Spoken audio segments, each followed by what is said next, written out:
Very good, very good. Welcome to GamesBeat Online. So exciting to be here. The world premiere. And I've got my device here in case there's some feedback from the world we are ever ready for it. Awesome. So why don't you tell everyone a little bit about yourself and what you do? Absolutely. I'm the CEO of Fuel Powered. We're a company that creates producer-driven live ops solutions, as well as cloud-based features for mobile games. Okay, so like what kind of mobile games? You're like talking like, you know, Kim Kardashian type games, more arcadey games. What kind of games would people be playing where they might experience what you're doing? That's a great question. Kim Kardashian's a great game, actually. Okay. But the majority of the games that we work with are casual arcade games. So things like Sonic Dash, Triple Town, and essentially any game where you have a core loop mechanic that's between 2 and 5 minutes. Okay, got it. And then, so for people who maybe might not be as familiar, what are the difference between the game I play, like I play Triple Town, I played Sonic, and the operations of it, like it's an ongoing concern? Like what's sort of the difference? Where do you sort of draw the line?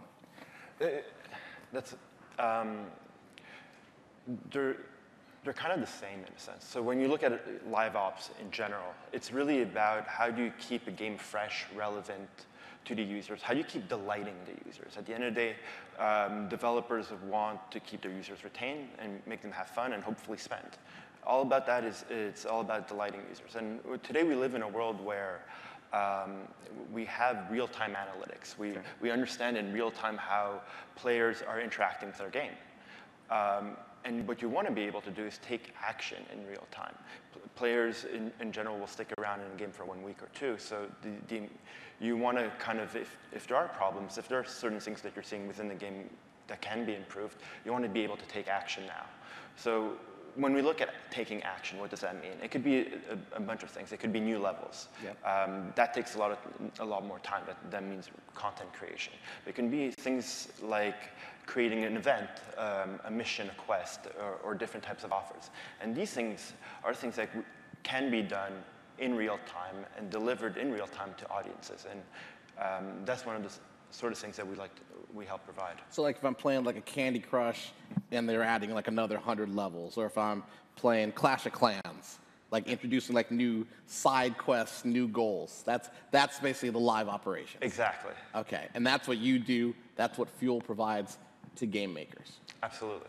That's very, very cool. So what are the challenges? Like, so if I have a team and I'm making a game, it seems like there's a lot to do, right? So what are the main challenges that game creators have that you're helping them address?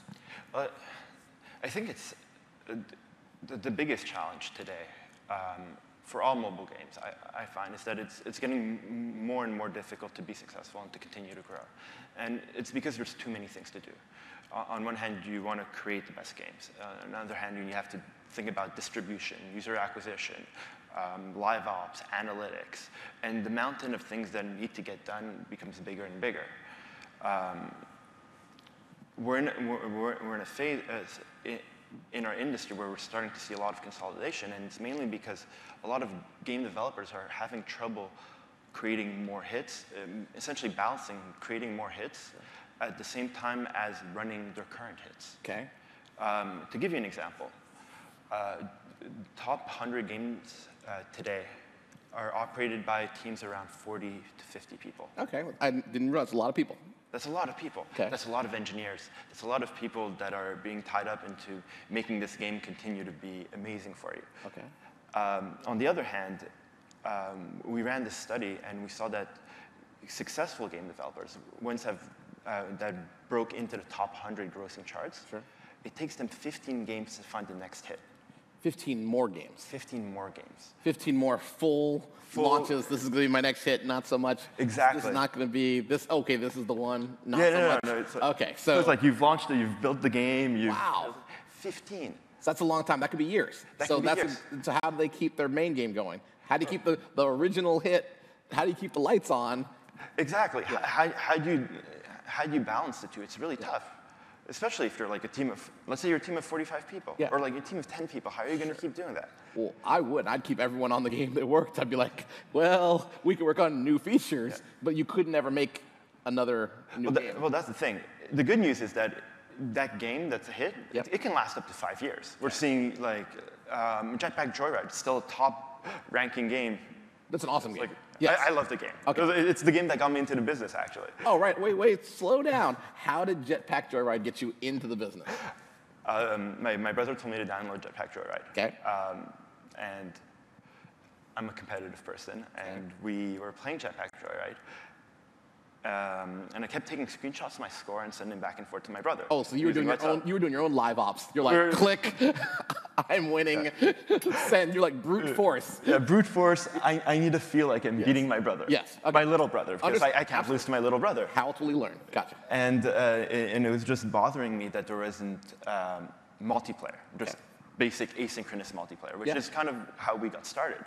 We looked at the market, and the majority of great games that are these small session games that are great arcade games that you play and then you start getting the same high score after a while and it kind of gets boring, they should have multiplayer, they should have community, they should have the ability for me to challenge my friends, but also to challenge people that share the same passion as me for the game. Okay. So that I can keep getting that feeling of winning, right? Got it.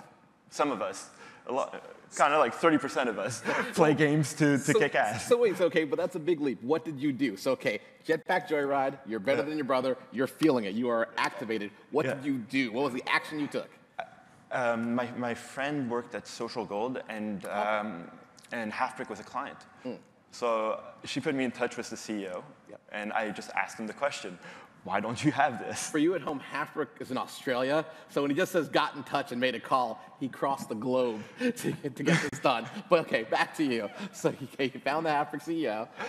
And we just had a conversation, and he talked about how their team, their core focus is making great games. Yep. They don't have, they didn't have at the time, and I'm not sure if they do now, a team of people who are meant to be there to build online infrastructure, to build, or an engine, or even multiplayer. Sure.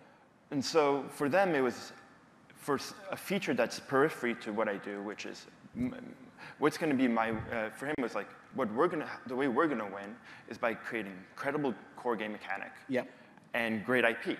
And that's what we're good at. That's our competitive advantage. If we start building out all these different resources, these are not things that we're going to be good at. Yeah. So there was a part that was like, I'm not good at this, and I don't want to become good at this because it's not core to what I do as a game developer. You know, it sounds a little bit like Unity in a way, where people wanted to make games, not necessarily make game engines. Yeah. Right? And Unity came along and democratized it. So now that, who knows, I think like 1 million users, an incredible number of people are using this to get to the step of releasing a game. 80%, I think it's like 90% of game developers use an engine. Yes.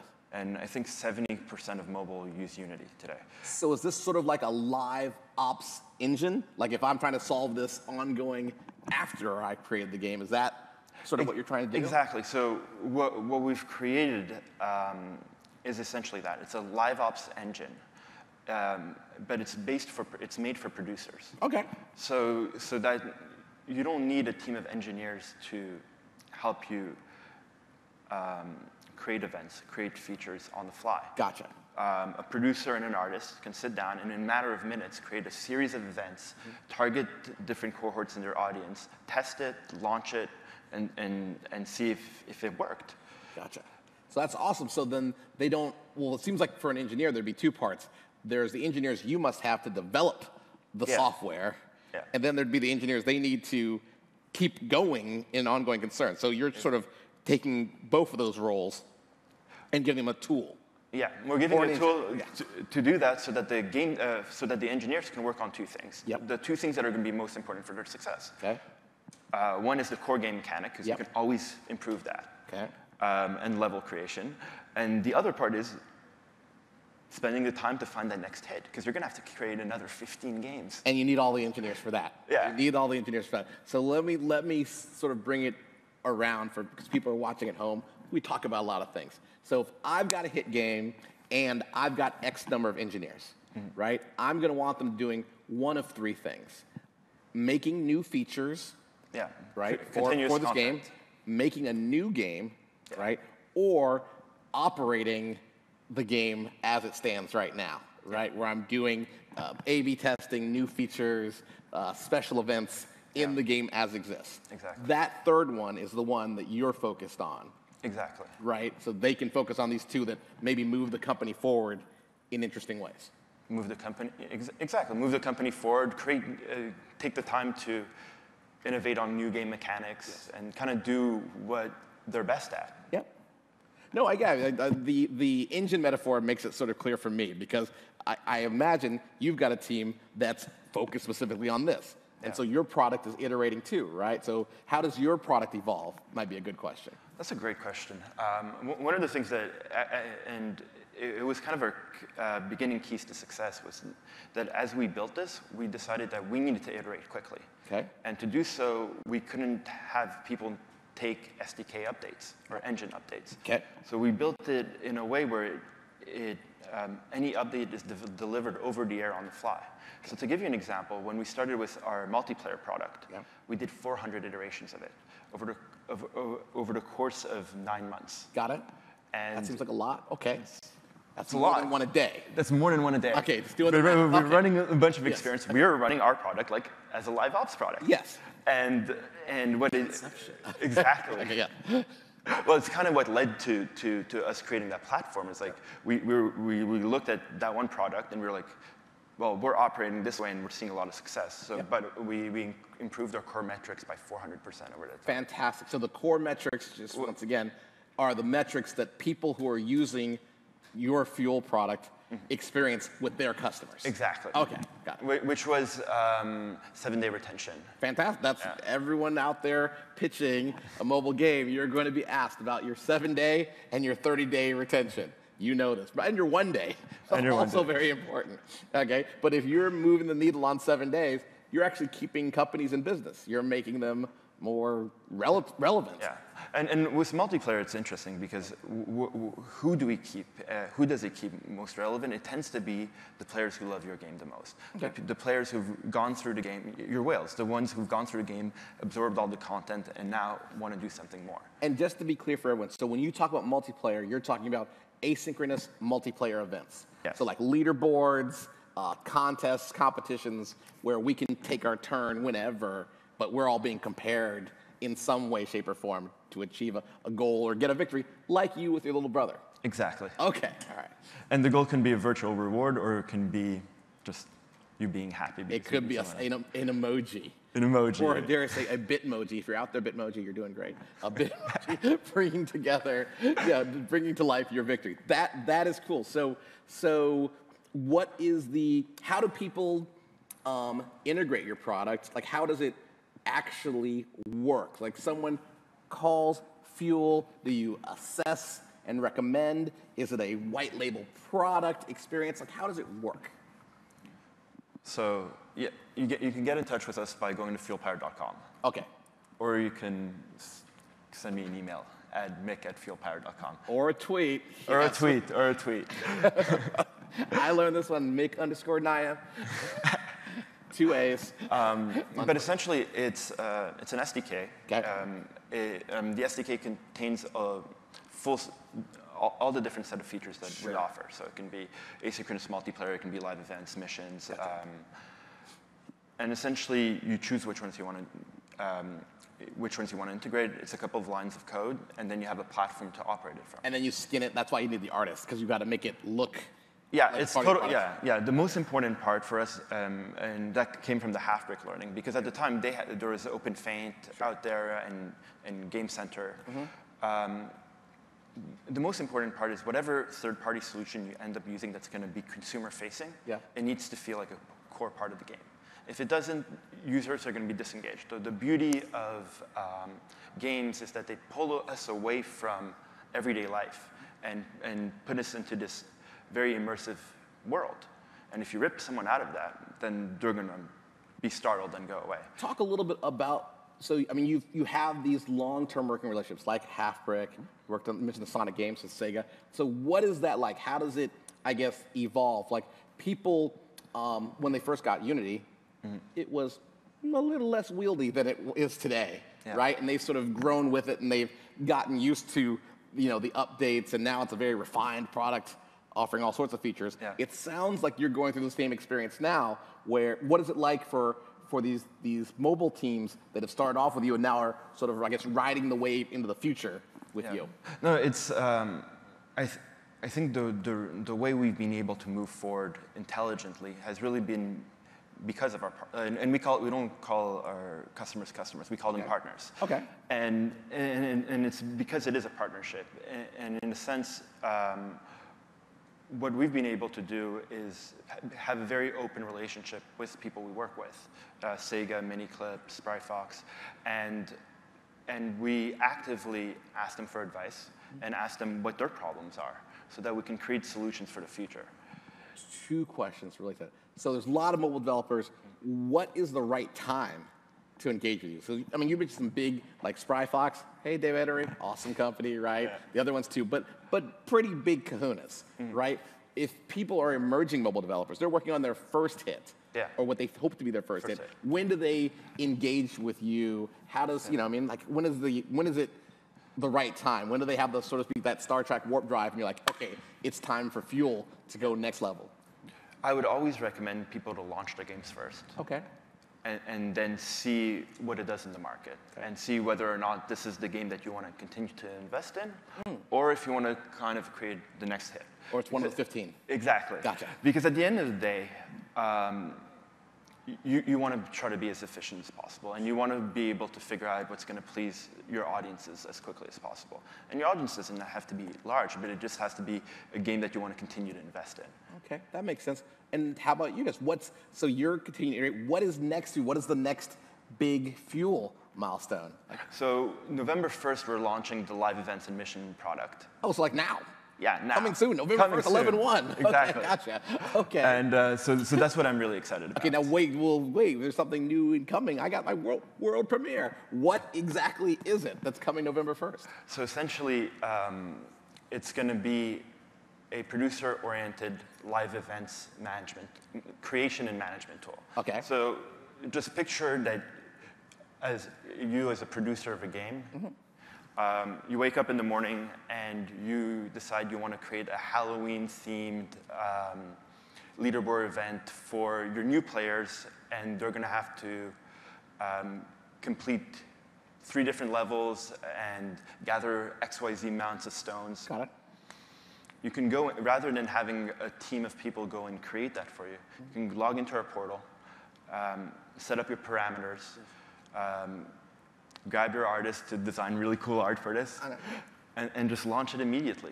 Well, I want one. Within a couple of hours. My birthday is November 9th, so I'm actually thinking about my own events and what I would want in my mobile game. Halloween will be in the past, but I think I could be like, okay, I want to launch something. So that is cool. So the question everyone has, like, so the way to find you, right? How do you make it actionable? You said go to your website, but who do they reach? Like, if someone wants to know more, who do they contact? How do they specifically contact you? Email to you? What is your email? Email to me, mick@fuelpowered.com. That's M-Y-K. M-I-K. M-I-K. See? M-I-K. At fuelpowered.com. Exactly. Cool. Well, thank you so much for joining us for the debut of GamesBeat Online. Say goodbye to our audience somewhere out there, all across the world. Gordon, it was a pleasure. It was a pleasure for me, too. Good times.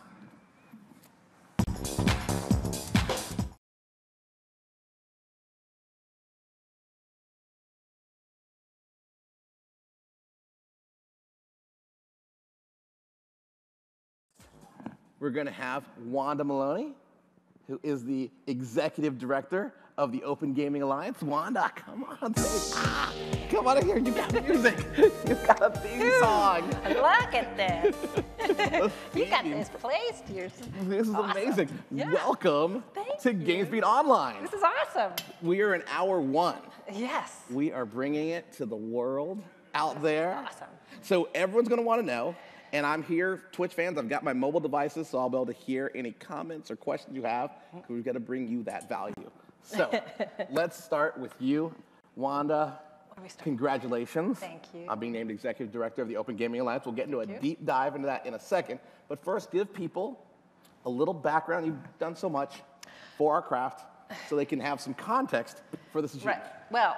Well, so I started in the game industry as an analyst covering 3D graphics technology. So games, films, how big the market was for graphics, visualization. So I did lots of work on CAD simulations and military simulations and game engines and looking at the whole market of where 3D was going and tools and development issues. 3D very big now.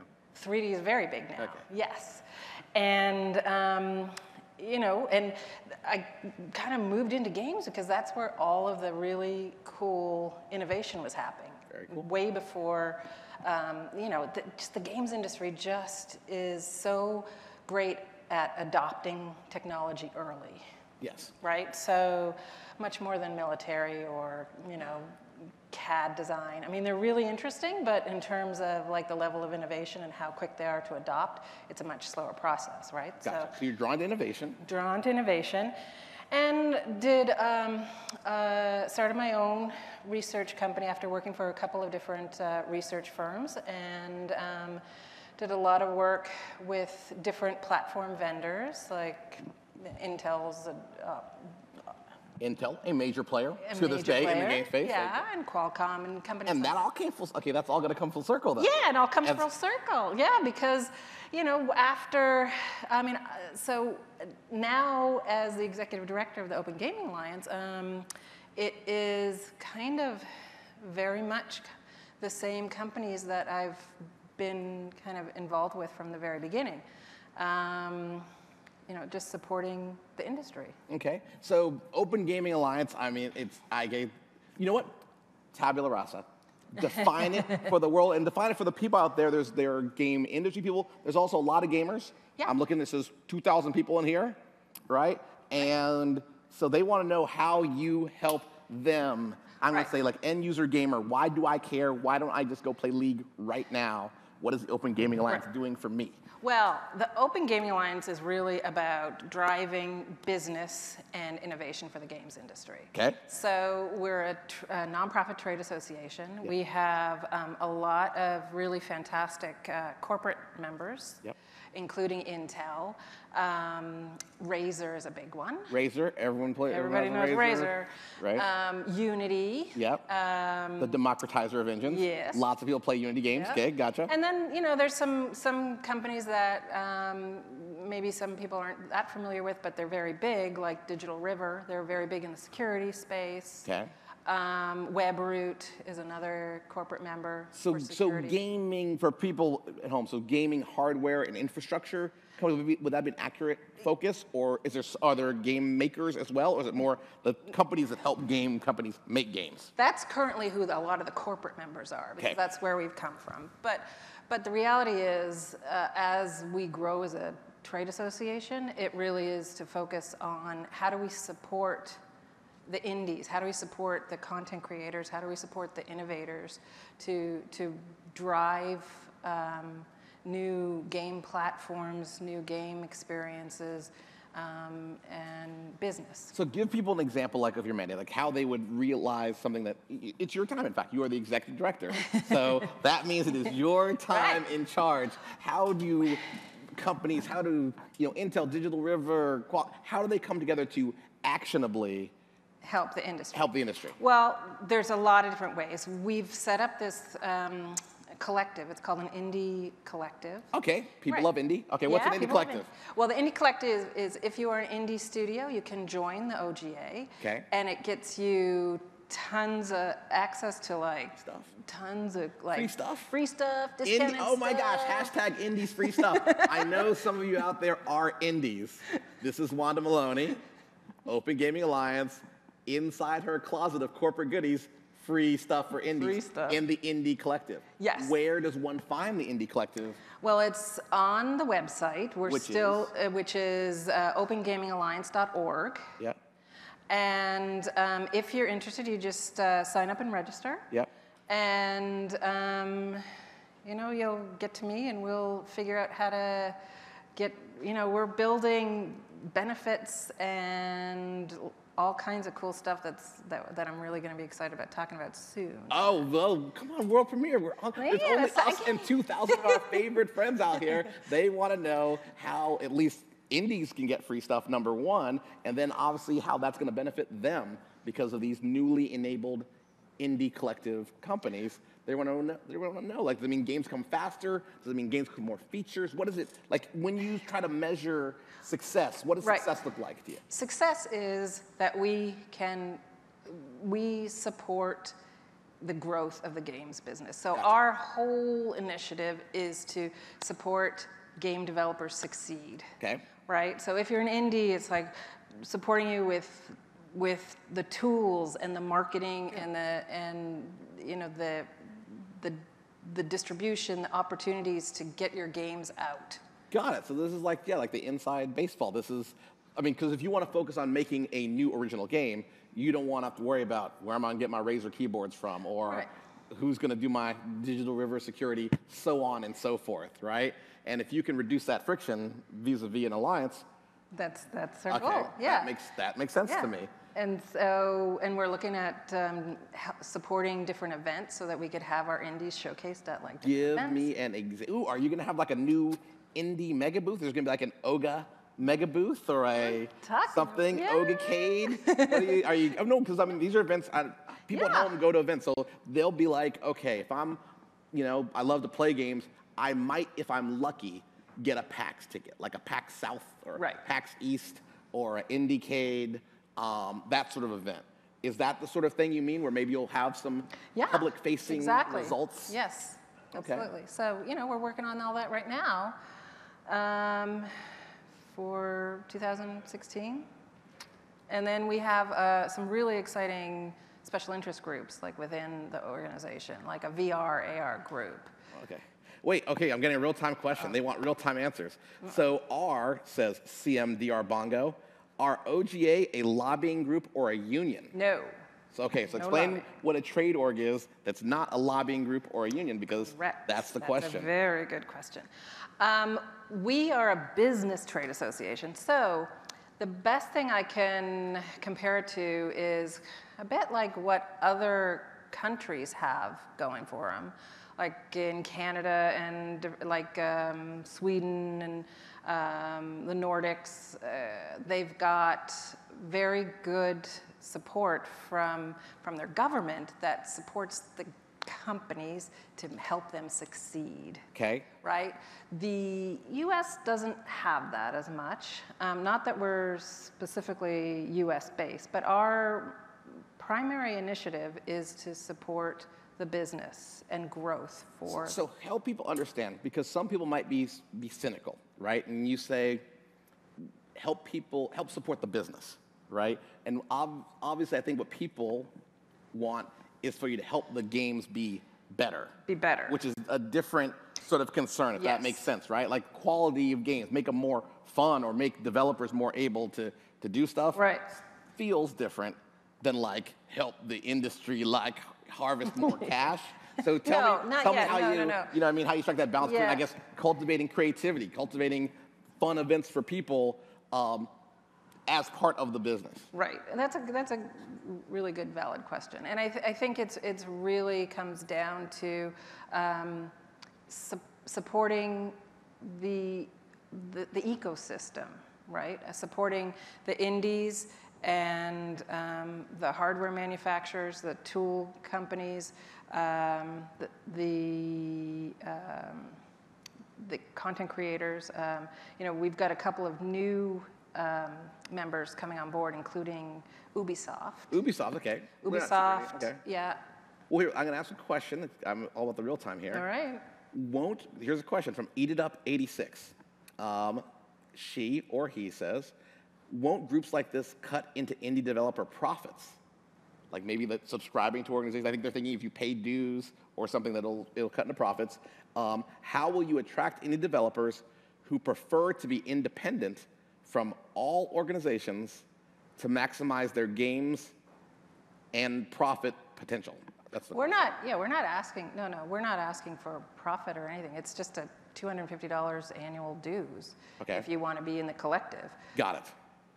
So it could cut into their profits by $250 if they didn't profit from being in the organization. If they didn't. So that's the thing. It has to have value, right? So if I could be if I get to be in a booth at insert show here, that might be worth more than $250, Right. as an example. And it's my job to find out what the benefits are to the indies, like what's most valuable. Okay. And let's build it. Got it. So the indies get to pick their, you work for them, ultimately. Absolutely. So ultimately, that's the point. Okay. Yeah. What's motivating the big companies? Like, so what motivates Intel? Like, I've heard of, they're big, but why do they care? Because ultimately they have products that work better if developers have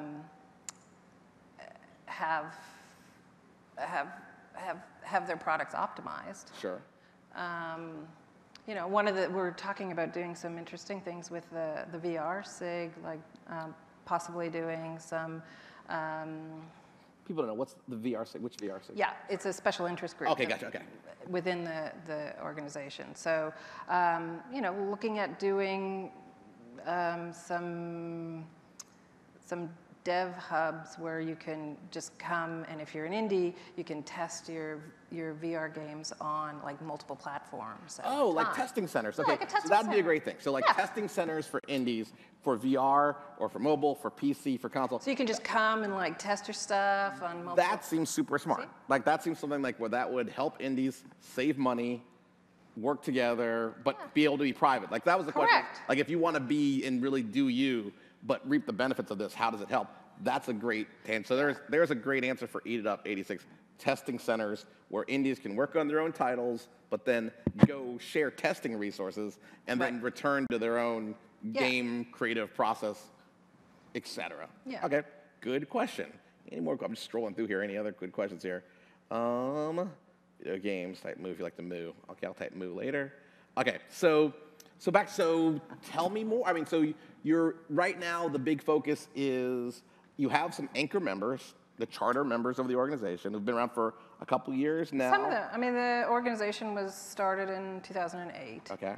And it really, when it's... Oh, so like the PC Gaming Alliance. It was the PC became Gaming the Open Alliance. Gaming. Okay, Correct, gotcha. yes, Okay. yeah. Okay. But now there's a new focus on bringing independent developers into this fold. So it's like the full from game creation to game distribution. Yes, yeah. Right on. Yeah. Right on. Well, I don't know. Tell me, what do you want people to know? What do you want people to know the most? Just that I think if anybody's heard of the Open Gaming Alliance, I think a lot of people still revert back to it as the PC Gaming Alliance, Okay. where it was focused obviously on the PC as driving growth. But now we are really focused on all platforms. Is it American or is it global? Global. Oh, I did not know that. Okay. So how do you address that? Seems interesting. So twofold. American companies versus serving American audiences, global companies versus serving global audiences.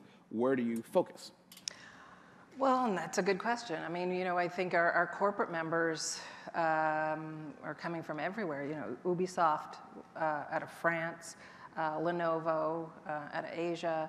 Our main focus is to look at it as a global marketplace. I'm going to ask you some gamer questions here. You want to do some gaming? Oh, okay. I want to know, you're being asked by the people. They're asking what you're playing. In case you're wondering, no one's asking me what I'm playing. I'm playing Final Fantasy XIV right now, Sargatana server. I'm a level 60 ninja. I'm about to get my level 200 weapon. Oh, God. I'm way into it. That's just how I'm rolling right now.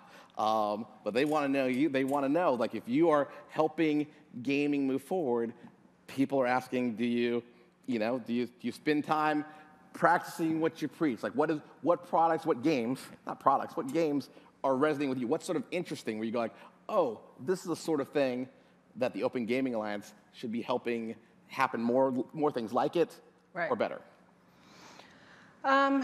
Good question. I gravitate to kind of educational type games. I mean, I've got kids too, so we're playing, but we play everything, Right on.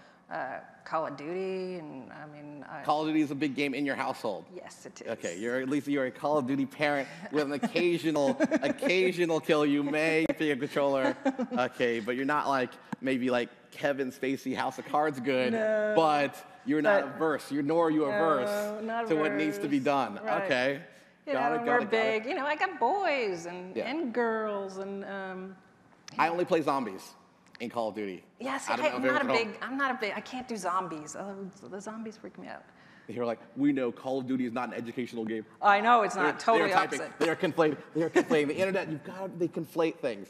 She likes educational games, and Call of Duty is played in her household. These are two separate things. So I guess there are some things you could learn about geopolitics. Oh, from Call of Duty, but no, it's not a directly educational game for children. But children should not play Call of Duty. People only have the appropriate age rating. Exactly. But we know that kids play Call of Duty. I have 2 boys, and they're super into like historical war games. So they've played pretty much everything, and I like help them. They're really into Shogun right now on the PC, which is old, but they love. Call of Duty had the best single player ever. I'm sorry, I'm reading these people here. They're fixated on educational Call of Duty. Oh, God. So opinion, since we're all talking here on the internet. So for me, and I think this was gotta go back to Call of Duty maybe 2, the one where the first time you actually died in that helicopter, like it crashed and you thought you were gonna get up and keep fighting, but you were actually super dead. Like the one where you had to make the jump from the boat to, I mean, I know this is way back in time, but to me, that's when I was like, Call of Duty is taking it to like the next level. And obviously like no Russian, right? That was, right. I mean, for all its controversy, no one can deny it was evocative. Yeah. Spoiler alert, oh my God, old stuff. Geez, old stuff. Like 3D, oh my God, read those. Oh my God, that's funny. They're having a discussion about the educational value of Call of Duty. There are things to learn. There are things to learn about. I'll tell you, having boys that are super into like history, they're complete history buffs and war buffs. They have pulled a lot from the games. So let me ask, are they more, I'm sorry we're going to talk about Call of Duty a little bit, but are they more historical Call of Duty, or are they more modern warfare? Like Call of Duty, where it's like a look ahead, it's a little, the weapons are like a little bit future. They're historic. Okay, that's their thing. That's their jam. Huh. Okay, back to Open Gaming Alliance. So what can you share? What is next? Where should we be looking for besides indies? Go to the website. That's one call to action. What are the other call to actions for people who want to know more? Good question.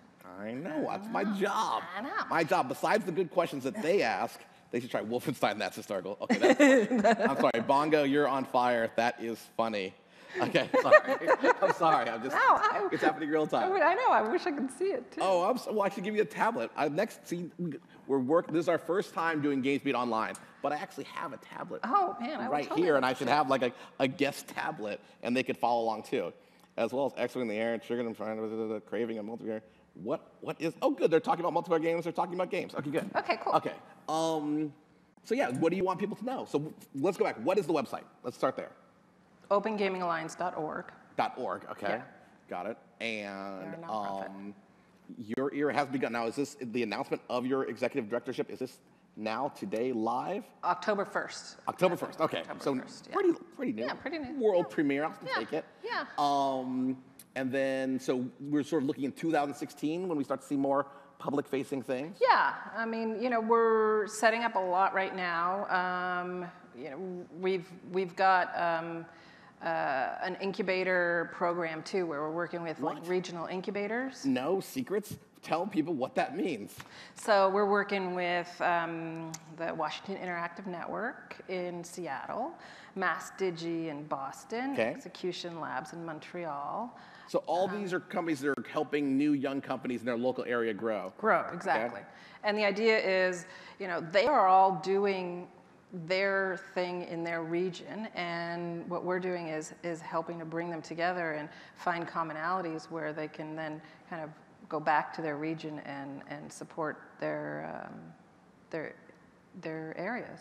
Okay. So, we've got another Bongo question, but I'll get there in 1 second. Bongo's on fire. Do you have any plans in the esports scene?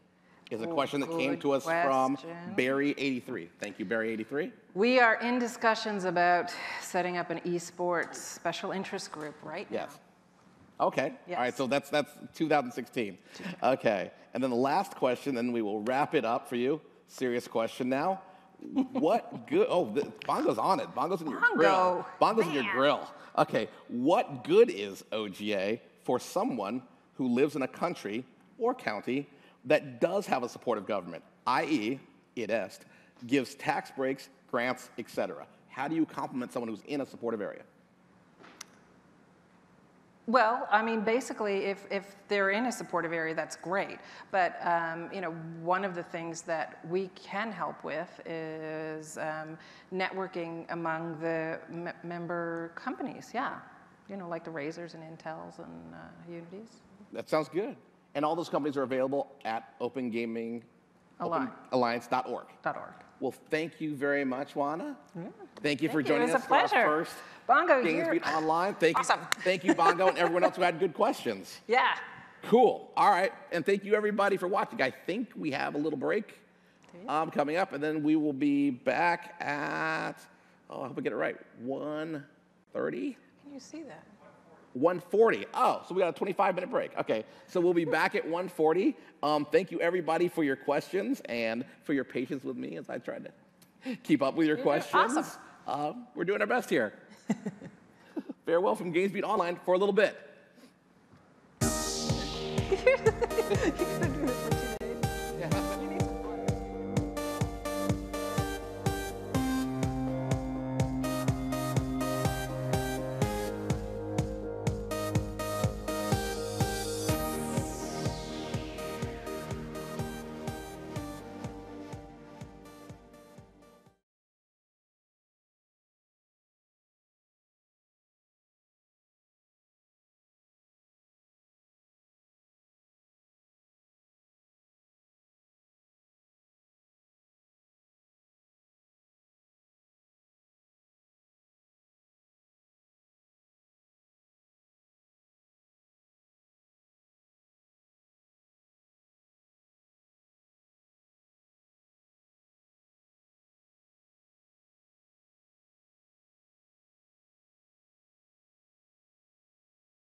Ladies and gentlemen, please welcome back VentureBeat's Director of Marketing, Stuart Rogers. Hey,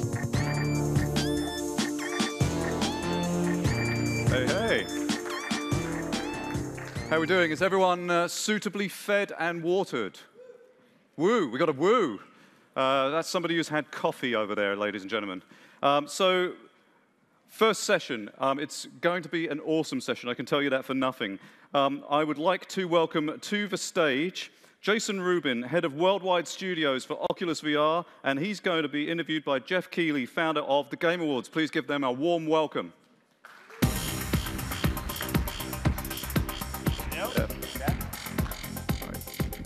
Good afternoon, everyone. Oh, wow, how do we, so I sit here? Probably there. All right, we'll be close. I won't All bite. right. Works well. Well, good afternoon, everyone. Hello to everyone here at GamesBeat, and hello to all of you watching live on Twitch.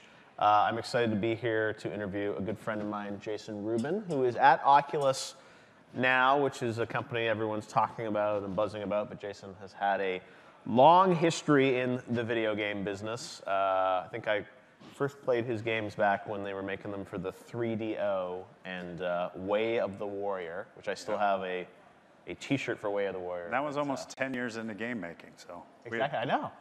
Nothing good before that. I was too young before. I was like 13 then or something. But so Jason has a long history in games, making games, well known for founding Naughty Dog, which is one of the best game development studios in the world right now, and is working on Uncharted 4. But he left that all behind, did a lot of other interesting things, sort of in and out of gaming and entertainment. But then you came back to games for Oculus. Once a developer, always a developer, I think, right? Well, and so let's talk about, you and I over the years have always talked about, what was going to take you to sort of get back into games. You had ideas for games you wanted to make, you didn't make. After you left Naughty Dog, you put a great succession plan in place. That studio is on fire. But why, let me ask you about the idea of just VR in general. What was the moment for you at being this game maker that had worked for so many years on games? Do you remember the moment when you sort of first put on VR? Were you an instant believer in it? Absolutely. Brendan called me down. He's the CEO of Oculus, and he said, "You really need to see this thing." And I went, assuming that I wouldn't be that impressed. I've seen a lot of technology over the years, but I put it on, and I was an instant believer. I've said this before. I got into games to make worlds. I walked out of Star Wars at 7 years old and wanted to be George Lucas. I think every game maker has wanted to create worlds. And after 20 years of creating flat experiences, I kind of got, not tired of it, but I had done the same thing long enough that I wanted to take some time off. And seeing VR and the ability to actually create a world that's around you that you're completely immersed in was what got me excited to get back into games on a full-time basis. And what's interesting is back then, they weren't interactive, right? It was just being able to look around, and that was enough for you to that the level of immersion was enough to excite you about what the gameplay could eventually be? Yeah, the promise is there. Yeah. People talk about presence, and it's one of those wishy-washy terms. No one's really defined it, but there's a moment in the demo that I got a year and a half ago now, almost 2 years ago now, where you're at the edge of a building. And I've given that demo now hundreds of times since, and I stepped off the building, but it took a conscious decision to override my instincts not to. Right. And 9 out of 10 people or more that I've given that demo, I can't coach them to step off the virtual building.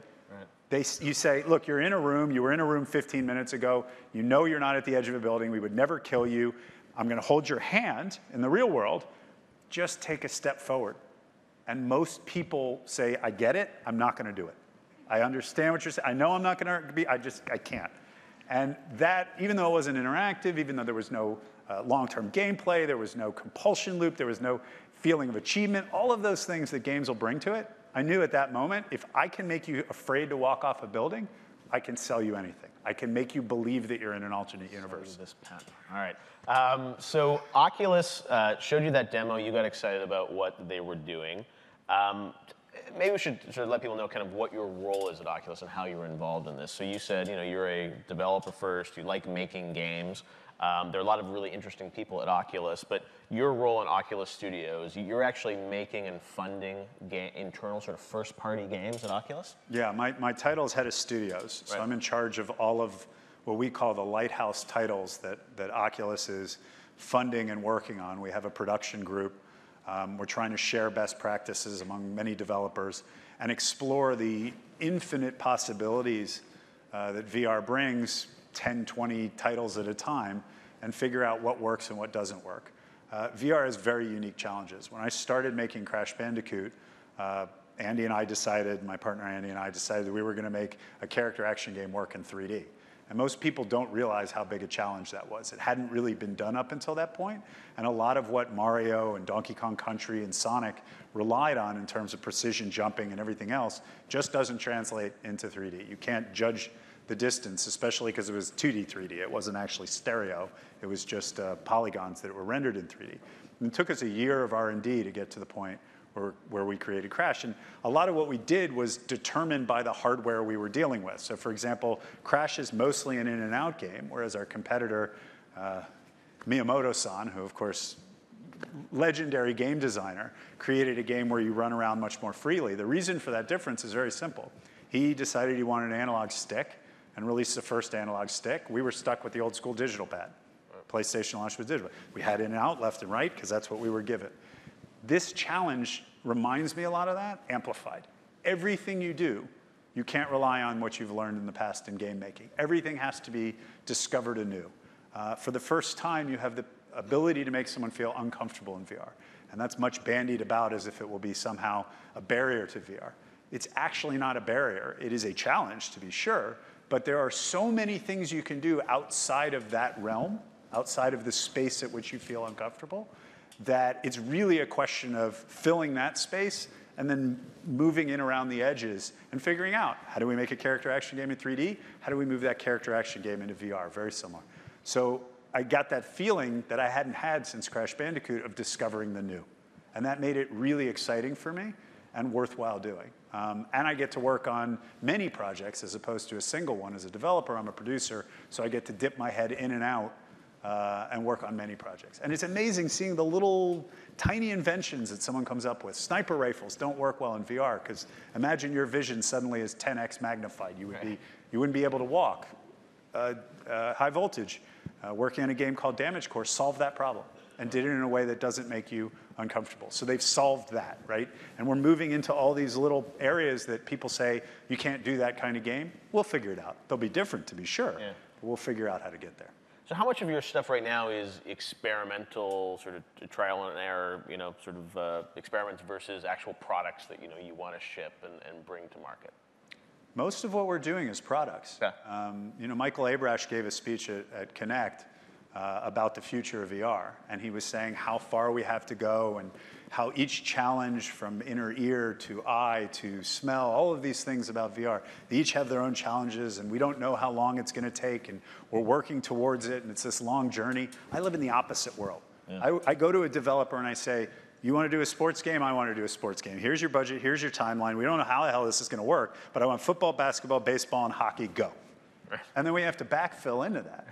And amazingly, we've been able to do that. We have we've shown hockey. We've shown on the screen football. It's amazing. I mean, you're a quarterback. You get it. You pass the ball, and then you become the receiver and actually catch the ball. So it's very, very much centered around making products, getting to products. So I think, for a lot of people here that may be in development or thinking of companies in VR, I mean, we see an explosion of sort of investment in, VR.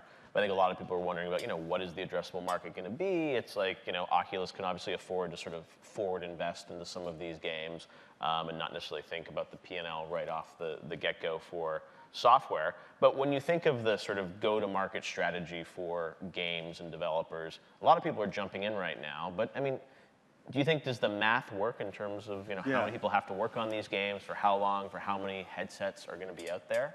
A year or two from now? I thought that the challenge in my job when I started was going to be convincing developers to make this leap. Yeah. And basically, I've kind of gone at it in two ways. The first way is to say, remember when touch games first came out? And people said, that's never going to work. How many people are going to want to play on phones?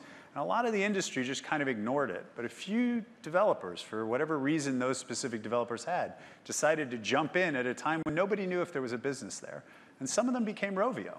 Yeah. Some of them were early enough that they had that hit that became massive. And there was a lot of trial and error. at Rovio, a lot of failed games before they hit Angry Birds.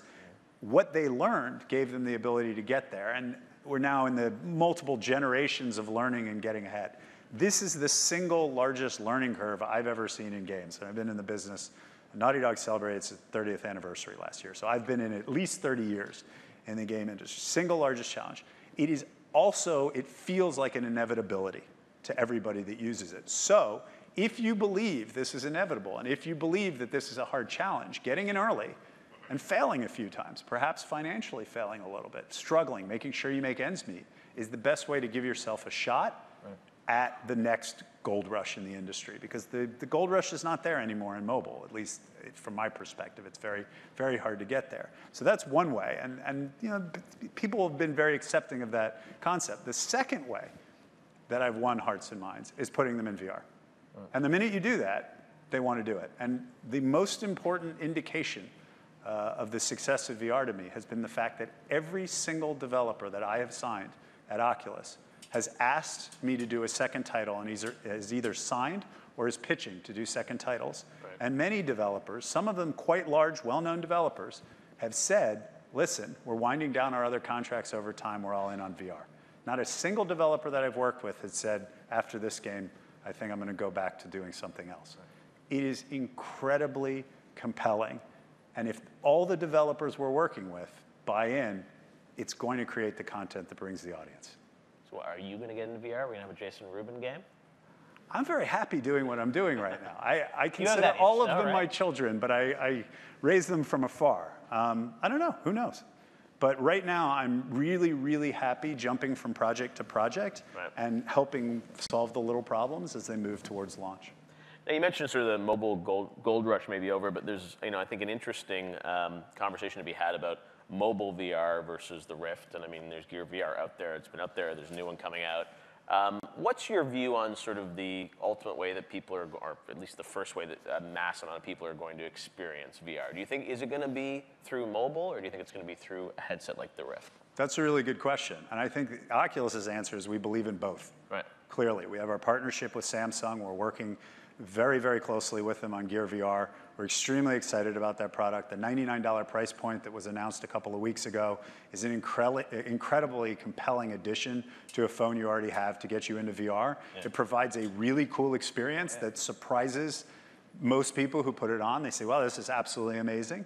Yeah. On the other end of the spectrum, we have the Rift, which it provides this experience that is absolutely unforgettable. Everybody that puts it on remembers the first time they put it on.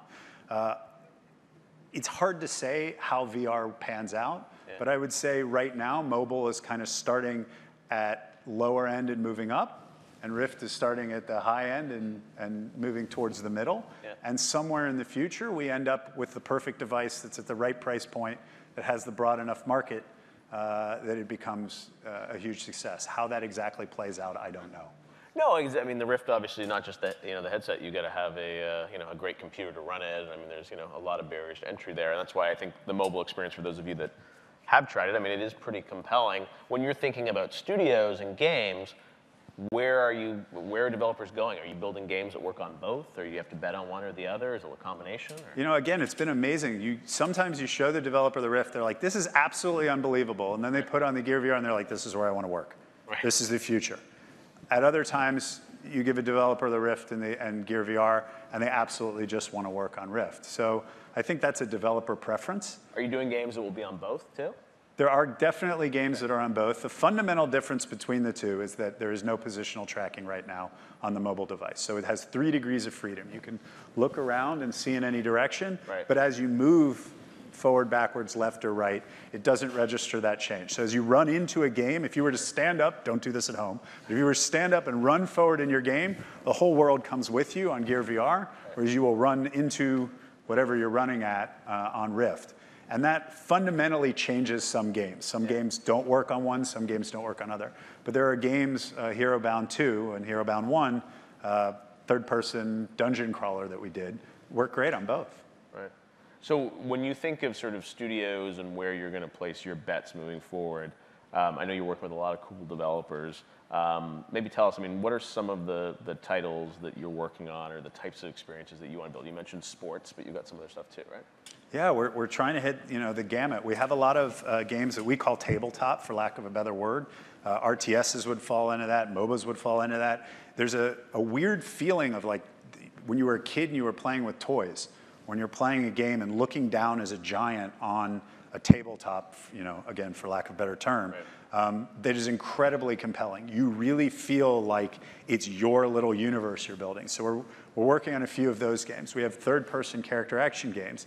Edge of Nowhere from Insomniac, a bunch of others that are unannounced, Lucky's Tale from Playful, that are incredibly cool.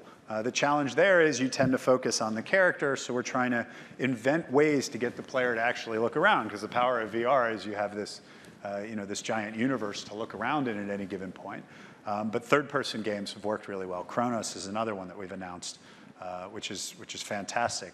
And then we have the first-person adventures. Yeah. And then onto that, you have to layer input devices.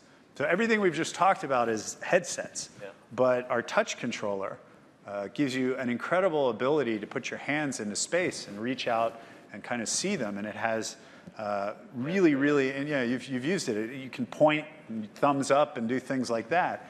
And another thing to say, by the way, is that Facebook believes in social, and Facebook owns Oculus. There's a strong belief that social is going to be a huge part of VR's future. And we have demos right now where I can point over there, and you'll turn around and look at what I'm pointing at, even though we could be on different continents looking in different directions. It all just works with the 3D sound and the 3D visuals. We can play ping pong across giant chasms, and it really feels like I'm standing in front of you. The second presence moment that I experienced after the walking off a building was the first time that I went into what we call Toy Box, which is a multiplayer demo where you do nothing but pick up and mess with stuff. There's no game in it. And I'm a floating blue head, you're a floating blue head, we have floating blue hands. So it's just floating hands in a head. And if I walk at you, you will get that feeling of human fight or flight. What is this person doing? Why are they coming at me? Do I need to do something? And there's no other medium, no matter how, I watched Jurassic World last night on a flight. No matter how that dinosaur gets up to the TV, you're just like, okay, there's a dinosaur on the TV. When you see things in VR come at you, you get that feeling. And even though I'm a floating blue head, that has nothing to do with me, you'll recognize my body motions, you'll recognize me as human, and you'll react to me as if I was human. And so we're doing a lot with the touch controllers and the social interactions. So when you say this, you paint an amazing picture of sort of, VR, how impressive it is. I mean, when you look at the traditional games business, I mean, is VR going to just wipe out, the traditional console business? I mean, is everything going to be in VR? Or do you think VR is just, it's cool for these short session experiences, but I'm still going to want to sit there and play Grand Theft Auto? Yeah, the short session experience, I'm not sure is a truth. Like, there are things that I've done for many hours that I don't have a problem with. Right. But what I will say is there are some things that we're really good at doing in 2D games. And 30 years of Naughty Dog has created titles that are not all of a sudden going to go away. And a lot of those titles won't work in VR because of the locomotion issues and the comfort issues. But I still want to play those games. Right. And VR actually does an incredibly good job of letting me play those games on a 70-inch television with the best sound system in the world, sitting next to a friend. So I think that those games, nobody in VR space says, we're going to wipe out any other, like, you just don't hear that. No one in Oculus says, this is the end of anything. We think it amplifies and improves everything that's out there. We announced the Netflix app. Netflix is awesome in VR. It's a gigantic screen that most people can't afford to have in their house. And on a plane, it's a with Wi-Fi, but if you download the movies, which is also a possibility, it's a great way to zone out and be in first class. But so you do think, those traditional 2D games will still exist, but you think everyone will be sort of viewing it through, they won't be watching on television, they'll be viewing it. Maybe not everyone, but I have a 2.5-year-old daughter. I happen to love the Grand Theft Auto franchise. Right. I can play it right in front of her if I have a headset on.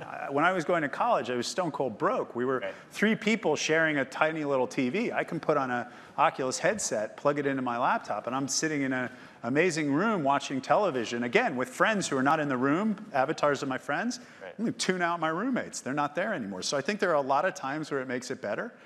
We have an Xbox integration that plays through Rift. It's amazingly good. It really is a great way of playing it. And again, when you grew up, we would play Mario Kart next to each other on the sofa. Yeah. And we've lost the crap talking. right? We've lost the ability to look over and laugh at somebody in their face. Trust me when I tell you, even though you are an avatar, you're playing a gnome and I'm playing, a flaming chicken. When I look at you and I laugh, you get that, he just laughed at me. Right. You feel that. So going back to the Mario Kart party, even though we're not in the same room, is incredibly compelling. I think it makes everything better. Everything better is in VR. All right, we will leave it there. Thank you, Jason Rubin. Thanks, everybody. Enjoy the rest of GamesBeat. Yeah.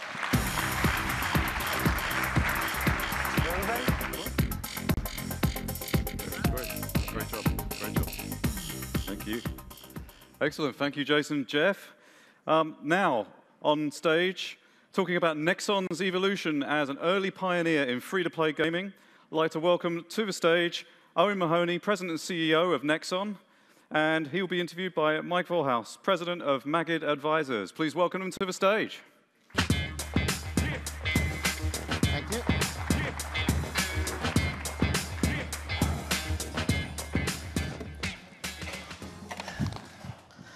Everybody hanging in there this afternoon? Properly caffeinated, I hope. It's a real pleasure to have Owen here. An American living in Tokyo, that's probably not that uncommon. Running a company that started in Korea, that's probably a little uncommon. Spent a bunch of time at EA, which we're both very fond of. And I actually hadn't had a chance to tell you, but I got deathly ill once at a meeting, literally almost deathly ill at a meeting at Pointcast. Really? But you and I may be the only people here that remember Pointcast, but The only one's old enough. yeah, and that too. A broadband application before we had broadband. Cal alumnus, surprise, surprise, in Asian studies. And I have to say, probably one of the nicest, smart, hardworking guys in the industry. So thanks for joining us, Owen. Thank you.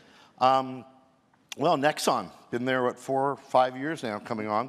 CEO for the last couple of years. A couple big transactions during your period.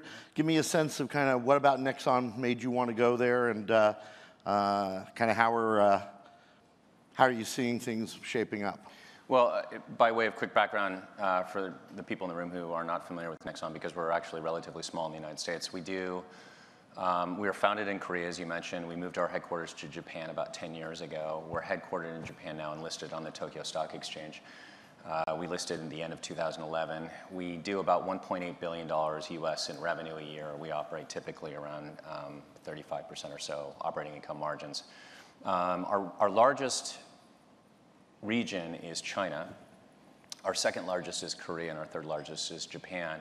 US and Europe together make up less than $100 million of our total, so they're very small as a percentage if you look at the pie chart, but they're both growing very quickly. So that's the background on us. What was your question again? No, that was what got you there? Oh, what got me there? Oh, so, well, Nexon, you mentioned Pointcast. When I was at Pointcast, I actually met the founder, and they were in a room. The whole company was in a room about the size of 4 times this table. I mean, it was really, really small, and I visited them. And then when I joined EA in late 2000, by then they had become the second largest game company in Korea, and we're now the largest in Korea. And what impressed me so much when I visited them from EA was, again, this is dating you and me a little bit, but it was late 2000. EA had invested several $100 million. The rough number is about $400 million in a very smart idea, which was that the internet was going to change the games business. We laugh at this now for being so blindingly obvious, but in those days, EA was the only large company that was really thinking about this in a very forward way. The problem was, and the challenge was, that if you haven't had a lot of experience in online, it's actually very, very hard to change the core of your company from a packaged goods business to an online business. And Nexon was one of the few companies around the world that was very forward-thinking. So what they showed me when I first visited them in 2000, or the second time I visited them in 2000, just really blew my mind. And it was incredible creativity, not around graphics fidelity and polygons on the screen and story-driven, but about setting up gameplay that was fun, easy to learn, but very hard to master between thousands of people at that time in their country, in Korea. And Korea itself was, of course, way, way ahead of the US and Europe in termes of online gameplay, and still is, in my opinion, to this day. It was very fast broadband, very cheap, and everybody had it. It reached saturation of about 45 million people, which is the total number of the population in Korea. It reached saturation somewhere around 2004, 2005. 100% saturation. That means man, woman, and child has broadband. And so it was way ahead of the United States. And it was very fast broadband as well. So Nexon, NCSoft, a lot of the game companies that were early on pioneers were way ahead in terms of thinking. So that got me very interested. I tried to buy Nexon at that time. Jay turned me down, invited me to come over and work for him. I turned him down. You don't want to tell us the price by any chance that you No, I offered them? don't. No, Okay. Less than 1.8 billion. You would throw me out of the room as a business person if it was. And then later on, I tried to buy Nexon again, and Jay invited me over again. And then late in my time at EA, around 2009, we tried again, and he said thanks but no thanks and invited me over. By the fourth time, I lost or won or whatever the case may be, but I came over to Nexon. So all along the way, what impressed me about Nexon, it was very forward thinking about online specifically. And building on top of that proud heritage, what's your strategic plan over the medium and near-term future?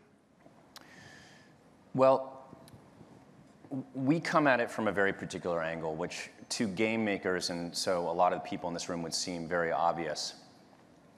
But to a lot of the games industry, particularly recently, unfortunately, a lot of the games industry, in our opinion, doesn't think this way. But the core principle is that games are very much an art form.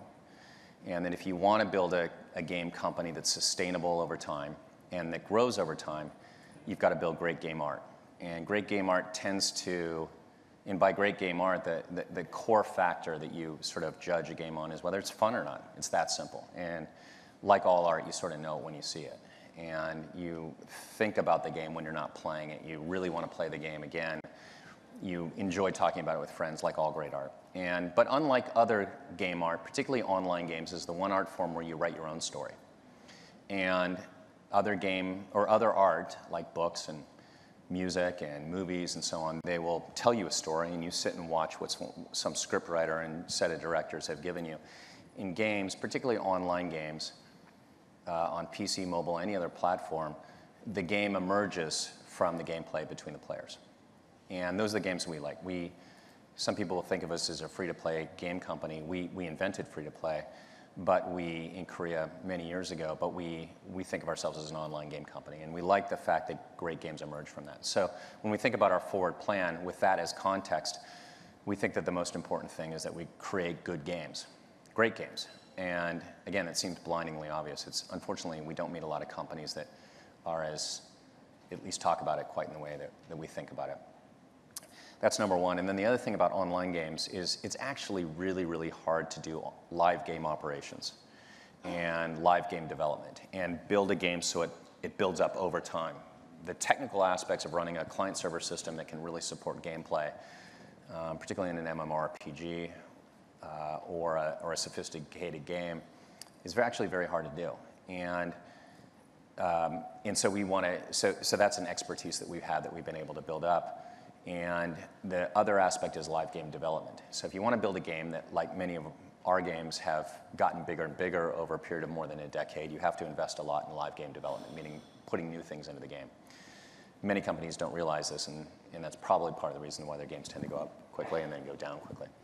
So a lot of what we've been doing the last year and a half since the new management team took over is to sort of sweep out the sort of the brush that had developed and then go back to that core, because that's a very strong core. And it's proven itself over and over again. And the companies that we respect around the games industry in Asia and in the West tend to have that same orientation. And they've been able, as a result, to build up their companies in a very healthy way over time. I love the fact that you think of yourself as a story platform versus a storyteller, which is what all the other mediums are. Can you give us a little... That's the best part about the games business. That's what I love about the art form. It's a real empowerment.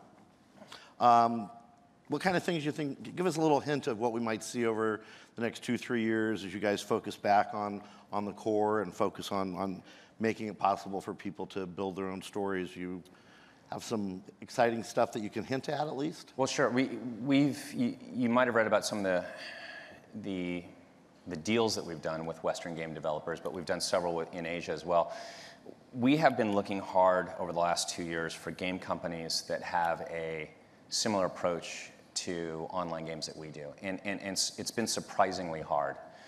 We talk to a lot of game companies who are not really focused on the art of games. They're focused on first and foremost on the business of games. So you ask them, hey, what's the game you're making? And it's sort of like a scene out of The Player. Did you ever see that movie where they're like, yeah, we got this license, and it's going to be sort of like this game, but a little bit different, and this is how many polygons we're going to put on the page. And you go, okay, well, what's the game? Why is this fun? We have been able to find some that we're really excited about, though, and we like to do things where we can combine something that we're good at, particularly live game operations and live game development, and bringing your game around the world. So be successful in Asia, which is a gigantic market and extremely hard in practice to go and be successful in.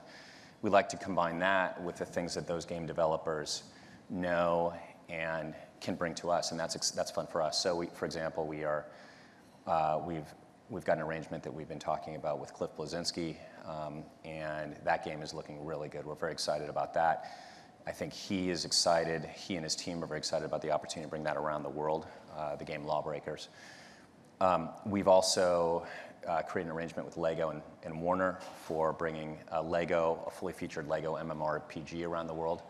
And so that's going to be big. We partnered with Square Enix for Final Fantasy XI, and we're going to put that on mobile, bring that around the world.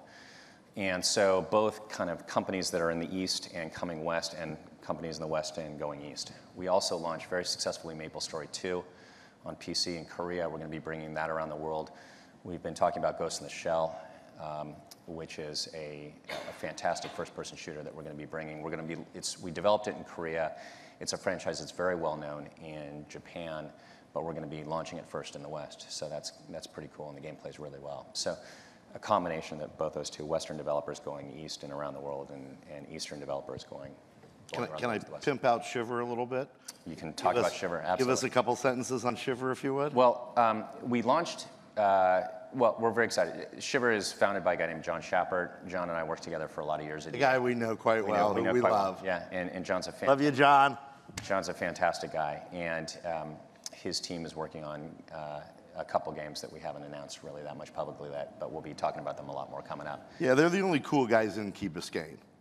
Yeah. Because I think that's... Well, I don't know the area that well, but he is great. And of course, we've had Dominations. Dominations was Tim Train and Brian Reynolds, and we launched that in the United States, and then we've had a lot of success in Asia with that game. So it's worked out really well for us. Okay, so let's come back to this important core strength of you guys in terms of free-to-play. I don't know that everybody, I mean, God forbid people think Facebook or Zynga invented free-to-play. That would ruin... A lot of people do. That would ruin a lot of my days. So give us a little bit of the history and give us a little sense of how the West is adapting to free-to-play. Well, we could talk all day about that. I won't bore everybody. The free-to-play started the story, because of course success has a lot of fathers. We had a game called Quiz Quiz in Korea, and it was a subscription game on PC, and it was basically going down. And our team, this is long before I was there, but the team there was very smart, and they said, look, we got nothing to lose. It's about to go away anyway. Let's give it away for free. And our MAU number, our monthly active user number, skyrocketed when we made it free, because that's usually a pretty appealing price point. Do you remember the increment? 10 times, 5 times? I don't remember. Okay. Well, I wasn't there. I could look it up, but I don't know. It was significant. And then they started experimenting with giving away little items within the game. And we found that some were really, for $1 here, $1 there. So the point of the story is that it didn't start out as a monetization strategy or a business strategy. It started out as an idea of how to help your customers or your gamers have more fun in the game. And so you might be interested in spending $1 here, $1 there to make your game experience much more fun. And it took off. And not long after, our then head of development, and once again he's returned, our now head of development, said, let's try this on other games. And we started trying it on then live subscription games, and it worked across all of them. And we realized that the core idea of a game where 90% of your players don't pay anything, that 90% still has a great time in your game and really enjoys it. And then the 10% that do buy something in your game are going to make their game experience that much more fun for them. That's a win for the customer and a win for the company, because as a business that works out well. My take from watching how this sort of developed, in 2006, 2007, you go to Seoul and you look at how the world was developing, and then you come back to California, on that flight that comes in and lands in the afternoon, and it's a totally different market. It was all packaged goods here, and it was all online there, and it was becoming quickly all free to play, and here nobody was talking about microtransactions or free to play. As microtransactions and free to play started to become a thing in the West, my perception, right or wrong, is a lot of people who were introducing that thought of it as a business model and a way where they looked at the economics and they said, gee, I could really charge more than I ever would have charged in a packaged goods game or in a download. And so they took a very different viewpoint to it. And I think that our industry is probably still suffering some from that. If you think about it as a business model and as a way to pull money out of people's pockets, you stop thinking about retention. And the name of the game is retention. And to get retention, you have to have a game that's fun over a long period of time, because you can fool people once, but they don't come back, and it's death to your game. And we've made those mistakes before.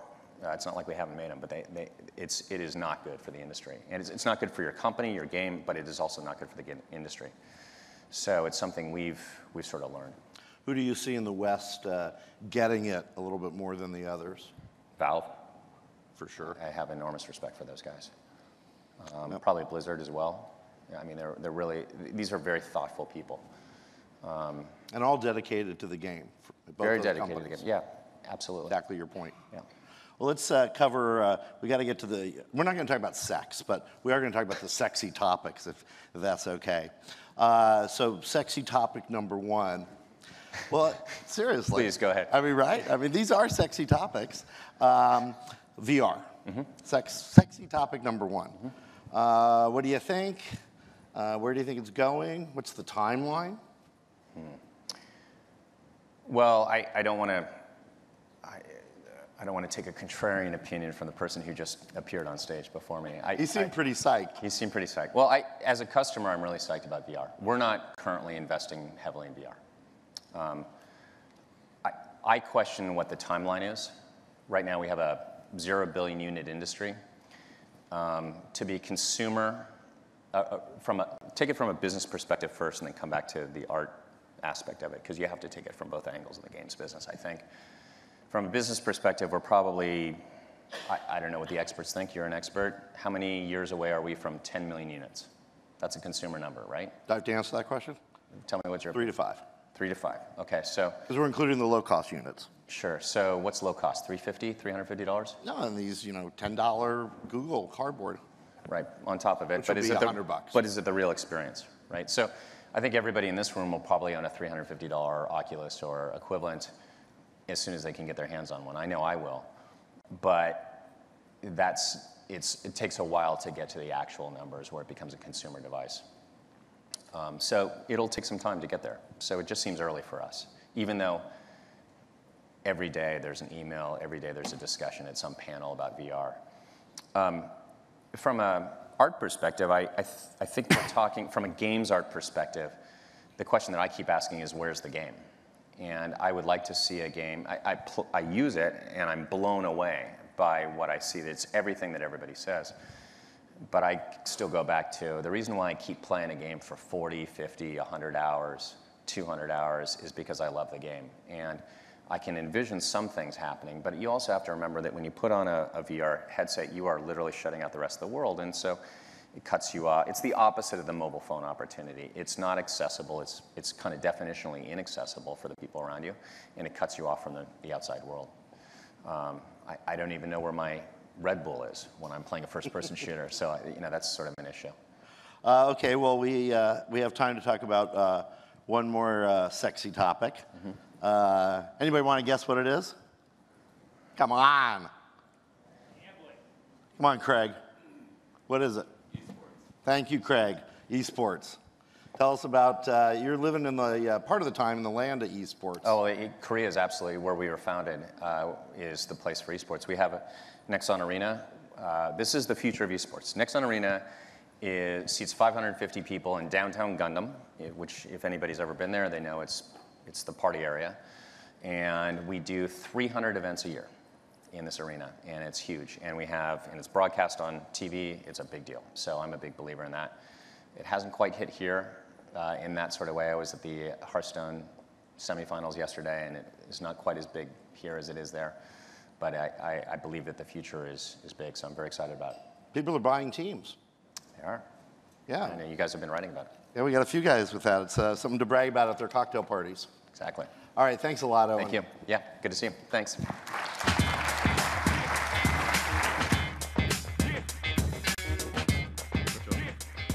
Great job. Excellent. Excellent, excellent. Thank you, Owen and Mike. Now it is my great pleasure to bring up on stage for a fireside chat St. John Bain, CEO of MaxPlay, and he's going to be joined by the man I like to think of as a living legend. It's Dean Takahashi. Please welcome him to the stage. Thanks, Stuart. Thank you. Alrighty. Just coming out with the sword, you know. I think I've I got water. Dressed up enough for today. Yeah. Thank you all for joining us again. St. John, I met him at GDC earlier this year. I was asked to visit this new startup in San Francisco that's run by an ex-EA executive, and got the impression that they were up to some very ambitious things. And I saw their platform demo. It's very interesting, and it has some potential to disrupt a market that's been around for quite a while. Although I did think that he was a little crazy to try to take on Unity and Epic as well, but welcome, St. John. Thanks, Dean. I appreciate the taking on Unity and Epic thing out of the gate. I think we have a little bit of a different perspective on that topic. We're coming into the market of software platforms a little bit differently. We've got, as a team, hundreds and hundreds of man-years of experience making games, making game platforms, pipelines, and although maybe 25 of those years are mine, and the other experience is probably more relevant. There's really an interesting opportunity in the market. We've really taken a look at where the pain points are in development these days, and taken a look at, a fresh look at sort of how platforms could be constructed to alleviate some of these pain points. We just started with the simple, basic assumption that as developers, because we are developers, we really want and are looking for easier to use platforms that are really extensible and can be modified easily. Not have to hack in changes, not have to wrestle with the architectures of platforms and tools. So that's kind of how we came at the problem and what we're trying to solve. And it became apparent to us that we need to take a look at the core architecture and architectures of what platforms can be and could be. And after a lot of thinking and research over a number of years by some really smart guys, it became apparent that we needed to look to other industries. And we looked to other industries that have solved some of the problems we have. And we found scalable, service-oriented architecture that is enterprise-based in other industries that have solved a lot of the same problems. Like cloud computing or enterprise software? Enterprise software, it's basically SaaS, right? So how do we bring the abilities of SaaS platforms into game development, deployment, and live operations? That's really kind of where we started. So this is the approach, basically, to modernize the game engine. I think that it's a way to look at it. Modernizing it is one way to do that. People are making games today, right? We're making a lot of games on a lot of platforms. But the reality is that we're making them really inefficiently. Not because we don't want to be efficient or that we're not really trying to be as efficient as possible. but it's that the tools, the pipelines, they get in our way. So, what we looked at is teams are made up of disparate talent sets and skill sets, right? Engineers, artists, designers, producers, audio engineers. It's a really diverse skill set. And, these teams really want to work together. They want to collaborate. And the reality is that the tool sets of today don't enable that collaboration. In fact, the tool sets kind of do the opposite a lot of times. So, for decades, we've been working in siloed, sort of serial fashion because of the file-based systems that we have. Mm-hmm. So when the idea is maybe to get, say, an artist or a programmer or sound person to be working on the same file, same project, really, and make changes to it that the other can see in real time. That, at the core, that's one of the things that our architecture enables. There's so many things going on in our business, and that's what this conference is all about, right? We heard from Jason Rubin, we're going to hear from Graham Devine in a little bit. We heard from Layden earlier about the difficulties of running a global business and the culturalization requirements coming out of that, or, as he said, staggering. But we're in a world now where there are more hardware platforms, more operating systems. All of the games operate as live services, culturalization, localization, and then AR and VR. It's just kind of staggering as to the complexity of our business now. And so what we kind of did was take a look at, okay, well, what's required? And really what's required is a big leap, and this is the leap that we've made. We've taken an approach from the ground up to create a new architecture, not only for game development, but also for runtime. So our architecture is a fully enterprise software as a service architecture. It's an SOA model, so it's fully extensible at the high level and the low level. You can get into the production paths, you can add your own tools, you can pull parts of the platform out. So, having basically an open system is a big deal in how complicated our world is today. You can't really predict it. I mean, the stuff that's coming from Magic Leap and Oculus and new ways to generate telemetry and have to implement it to the benefit of gameplay and user and customer feedback, is pretty staggering. So this is the leap that we've made. We had to start from scratch, and we started years ago with a talent set and a team that I don't believe has been assembled before. And pretty excited about it. You've raised some money. You've spun out of Technicolor as well. Right? We did spin out of Technicolor. We came out of Technicolor with core technology and patents. They did an original investment, and we've closed some additional funding on top of that. So my job is to spend that as quickly as possible, not on chips and salsa, but hopefully on software. So that's what we're doing. The core value proposition of an asset-driven database structure that we have is to enable a couple of very fundamental things. One is, for the first time, we've enabled real-time distributed collaborative development.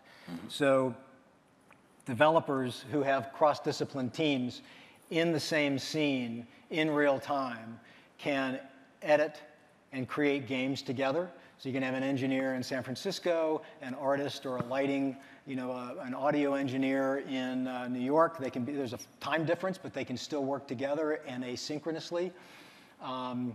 It can be in different cities. It can be down the hall, right? The reality is that today, 86% of teams are distributed in some fashion. Everybody's not sitting in the same room on any platform. So part of our goal is to enable people to work in a more iterative fashion, a more collaborative fashion, and this architecture enables that, so that's one thing. The other thing that's, I'm